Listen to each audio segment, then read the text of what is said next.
আমাদের সেন্টারিং খোলার সময় আপনারা অবশ্যই সতর্ক হয়ে সাইডে থাকি, তারপরে সেন্টারিং খুলবেন, নয়তো গায়ে পড়বে, মাথায় পড়বে, অ্যাক্সিডেন্ট হবেন। আরে ভাই, আমরা রিস্ক নিয়ে কাজ করতে যাব কেন? সাবধানের সহিত করলে তো হয়।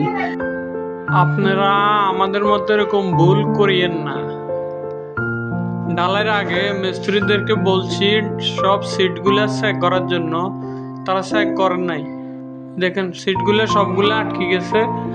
তো আপনারা যারা আগে মিস্ত্রি বেড়ে আগে ছাদ ঢালাই করবেন, তারা আগে সিটগুলো চেক করে নেবেন অবশ্যই। কারণ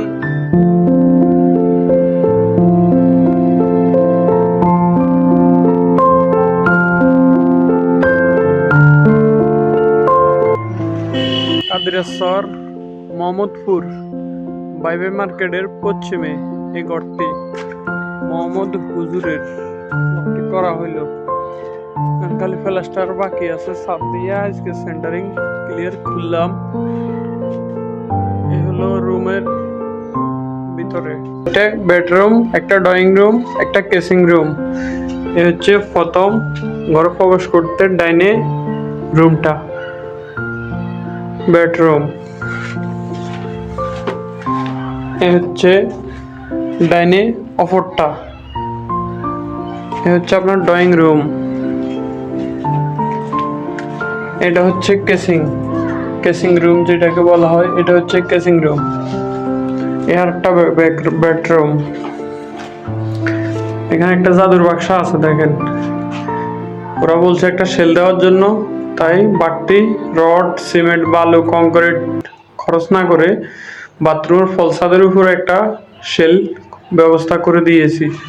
বুদ্ধি করে আপনারা কাজ করবেন, তাহলে কোম্পানির লোকসান হবে না। এই হচ্ছে ফলসাদ। এখানে আবার একটা বক্স আছে।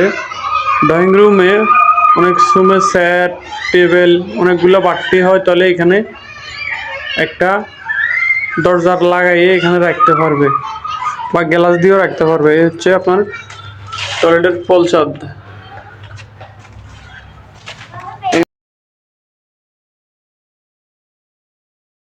বেডরুম, এই বেডরুমও একটা জাদুর বাক্সা আছে দেখছেন? জাদুর বাক্সা বলতে কি বুঝছেন? শেল।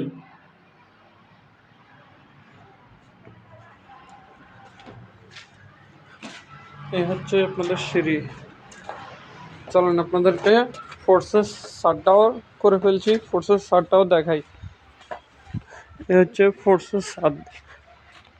এই হচ্ছে ফোর্সেস ছাদটা, উপরে ফিলার টিলার ছাদ আরেকটার জন্য, ফিলার টিলার সব কিছু ওকে রেডি করে রেখে দিয়েছি। এই হচ্ছে ব্যালকনি। ছাদের চারো কোনা রাউন্ড বিট দিয়া ঘুরাইয়া দিয়েছি, এই জিনিসটাতে সৌন্দর্য আসবে ওই জন্য। চারিদিকে কাটা, এই সেন্টারিং মালগুলো নেওয়ার জন্য গাড়ি আসছে। এই ড্রাইভার সাহেব ভাই আর ভ্যানে তো বইয়ে রেখেছে দেখছেন না?